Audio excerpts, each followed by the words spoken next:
The natural world is made up of lots of different species living together, and ecology is the study of how those living organisms interact with each other and their environment.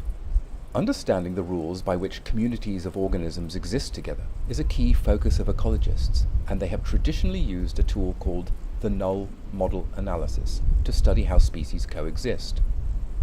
The null model analysis compares real community patterns with patterns that are randomly generated by shuffling data. This study describes a new method for studying how species in a community coexist, based on the null model analysis, but which take more factors into account as to why pairs of species coexist. For example, whether they depend on the same resources to survive, or whether local geography forces them into the same space. We analyzed the distribution of 175 species of plants in 912 plots in the Swiss Alps to create models of how and why different plant species were found together or living apart. We created two different models. The first was a classic null model analysis, which took into consideration how the study plots were arranged, as well as their environmental characteristics. The second model is more detailed because it takes more into consideration the influence of the environment that species are living in by incorporating species distribution models into the null model.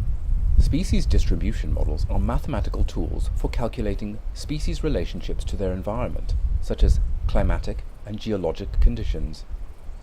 Both methods found that most pairs of plant species found in the Swiss Alps were distributed randomly. When pairs of species were not randomly distributed, in other words, they were almost always or almost never found together, the reasons were that both species required very similar conditions to live in, or required extremely different habitats. The geography of the Swiss Alps also affected whether plants could disperse to new areas, and this could limit whether pairs of species were found together or not. The JSDM model detected more pairs of species that interacted with one another than the classic null model analysis. By taking into consideration more information about geography and how species are distributed across environments, this new model is helping ecologists get a better understanding of how species interact and communities are formed. This knowledge can help us predict the impacts on communities with changes to their environments, for example, as a result of climate change.